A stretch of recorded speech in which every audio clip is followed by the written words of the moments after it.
नाज़ इस वक्त मुल्तान में मौजूद हूँ और मेरे साथ मुल्तान के आमिर रज़ा साहब मौजूद हैं जिन्होंने MBA किया हुआ है, इसी के साथ साथ MA उर्दू किया हुआ है, लेकिन ये मुल्तान के एक चौर पर ज्वेलरी का स्टॉल लगा रहे हैं। अस्सलाम वालेकुम नाज़रीन, मैं हूं आपका मेज़बान आफ्ताब शहजाद और आप देख रहे हैं AAM न्यूज़। अब नाज़रीन इस वक्त मुल्तान में मौजूद हूँ और मेरे साथ मुल्तान के आमिर रज़ा साहब मौजूद हैं जिन्होंने MBA किया हुआ है, इसी के साथ साथ MA उर्दू किया हुआ है, लेकिन ये मुल्तान के एक चौर पर ज्वेलरी का स्टॉल लगा रहे हैं। तो आइए आमिर रज़ा साहब से बात करते हैं कि इतनी ज़्यादा तालीम हासिल करने के बाद ज्वेलरी का स्टॉल क्यों लगा रहे हैं, जॉब नहीं मिली या कोई और वजह थी। अस्सलाम वालेकुम।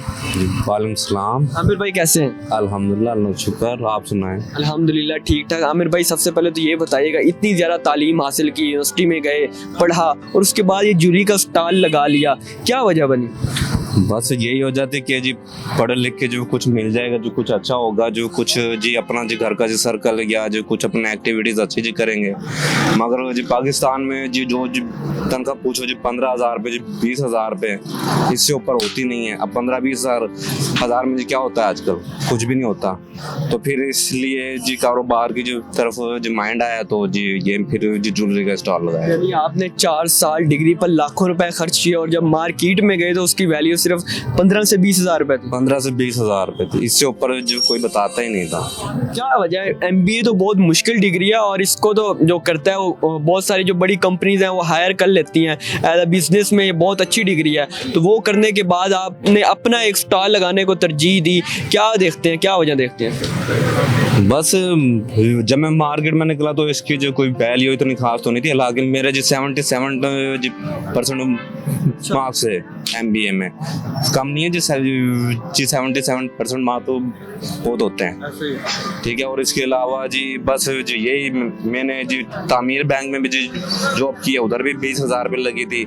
और फैसल बैंक में की है, हबीब बैंक में किए हैं, इन्होंने 15-15 हज़ार रुपये बताए थे। अभी सेकेंड ईयर में सॉरी जी लास्ट ईयर में मुझे 2022 के अंदर हबीब बैंक वालों ने 15,000 रुपये बताई है। अब मुझे आप बताएं जी 2022 में 15,000 रुपये की जी क्या वैल्यू है? अब मैं 15,000 में अपना जी देखूं, बाइक का जी देखूं या जी घर वालों को जी देखूं,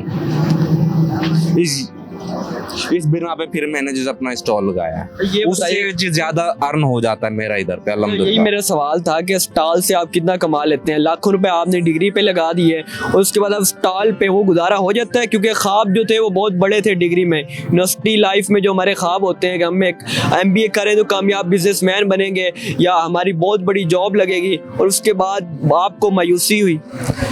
मायूसी बस बिल्कुल होती है कि जी इतना जी पढ़ लिख के जी इलाके जी स्टॉल या जी शॉप एक अनपढ़ जिसे जो शायद अपना जी नाम भी लिखना ना आता हो वो भी बना लेता है।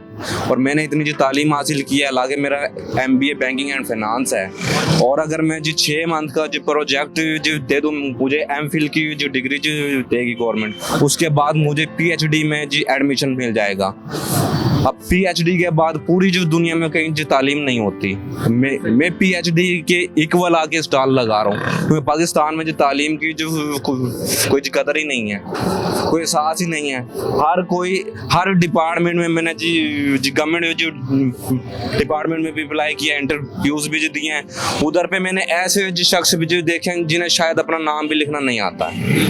मेरे साथ एक मेरा जो दोस्त था, उधर हम जो गए आर्मी एरिया की बात कर रहा हूँ, उधर मैंने इंटरव्यू जो दिया था, उसके अंदर उस जी शख्स को हमारा नाम लिखना नहीं आया। बताओ, आमिर लिखना उसे जी नहीं आया, जी बैठा आर्मी के जी डिपार्टमेंट में। एक मेरा जी दोस्त था जी मेरे साथ बचपन में, उसकी जी नाक बहती थी, इस टाइम जी वापडा के अंदर है, बताओ, और उसकी जी तालीम जी प्राइमरी है। हम इतना जी पढ़ लिख के हमारा जो ख्वाब था कि जी चैलेंज जो कुछ अच्छा होगा, इधर तो उल्टा ही हो गया। यानी कि फिर जी मैं भी प्राइमरी जी करके जी वापडा में होता। अच्छा आमिर भाई ये बताइएगा, फैमिली का क्या रिएक्शन होता है जब उन्होंने आपकी डिग्री पे लाखों रुपए लगाए और उनका ख्वाब था कि आप कुछ बने, उन्होंने आप पे जो है बहुत ज़्यादा पैसा खर्च किया, लेकिन डिग्री के बाद आपने जब ये स्टॉल लगा लिया तो बीवी बच्चे जो हैं और जो आपकी फैमिली है, क्या रिएक्शन होता है उनका? बस बीवी बच्चों का जो यही रिएक्शन कि जो कम आमदनी है, जो गुजारा जो कर रहे हैं, और ऐसे जो 15-20 हज़ार रुपये जो सैलरी है उससे तो अच्छा ही है, ज़्यादा अर्न कर रहे हैं। हाँ जी बिल्कुल ज़्यादा हो जाता है। बस ये है कि कभी कभार जब जी काम ना हो मंदे हो तो फिर ऐसा होता है कि बस जी चाहता है अपने आप को जी खत्म कर लें। इतनी तालीम इतना एजुकेशन करने के बाद भी जी एक स्टॉल फिर इम्पॉसिबल नहीं होता। अच्छा आमिर भाई ये बताइएगा आगे क्या प्लान है? आपने एमबीए कर लिया, आपने उसके बाद स्टॉल लगा लिया, लेकिन उसके बाद भी आपने अपनी तालीम जारी रखी और एमए उर्दू किया। आगे के क्या प्लान्स हैं कि आगे भी तालीम को कंटिन्यू रखना चाह रहे हैं स्टॉल पे या फिर खुद को महदूद कर रहे हैं? एमए उर्दू में मैंने इसलिए जी किया जी कि जी कहीं हो सकता है कि जी कहीं जी गवर्नमेंट जी टीचर जी लग जाए, क्योंकि इसकी जी लास्ट एज जी 35 साल तक होती है। अभी जी 35 ईयर नहीं हुए, इसलिए मैंने उर्दू ही किया। अब जी जाहिर बात है जी 32-33 के हो गए हैं जी। अगर जी 2-3 साल में जो कोई जी गवर्नमेंट अच्छा जी करेगी तो जी लग भी सकती है, अदरवाइज जी नहीं भी लग सकती, तो फिर अपने बिजनेस को ही बढ़ाएंगे जी। अच्छा आमिर भाई ये बताइएगा इस हालत की वजह किसको समझते हैं? आया इसमें हुकूमत जो है वो इसका वो वजह है या हमारे तालीमी इदारे हैं जो ग्रेजुएट्स तो पैदा कर रही है लेकिन उस तरह उनके पास स्किल नहीं है या वो जॉब्स नहीं है मार्केट में, जबकि ग्रेजुएट्स जो हैं वो ज़्यादा पैदा हो रहे हैं। तो क्या किसको वजह देखते हैं, क्या वजह देखते हैं? ये दोनों को होगा जी। मैं जो समझता हूँ ये जी दोनों का इक्वल है। जब अगर आपके पास इतना जी सर्वाइजर नहीं है तो जी बच्चों को पढ़ाना जी बंद कर दो। इससे बेहतर है कि बच्चा जी कोई हुनर जी सीखे। मेरे ख्याल पाकिस्तान का 30% जी एजुकेशन वाला स्टूडेंट है, ये ईच एंड एवरेज जो भी है वो पाकिस्तान में नहीं है इस टाइम। और इसके अलावा आप हुनर जी सीख लें, उससे आप जी ज़्यादा अर्न कर लेंगे, बजाय इसके कि जी इतनी जी तालीम जी लगाएं, इतना जी दूर आएँ जाएं, ये वो लेना देना। पहले तो जी मैंने खुद MBA जी साइकिल के ऊपर किए जो यूनिवर्सिटी पे जी, मुमताज़ाबाद से गुलगश्त जी जाना साइकिल पे जाते आना भी जी साइकिल पे। उसके बाद जी फिर भी बंदे को जो कुछ ना मिले तो जी क्या होगा उस बंदे पे, क्या बीती जी जाएगी उस पे?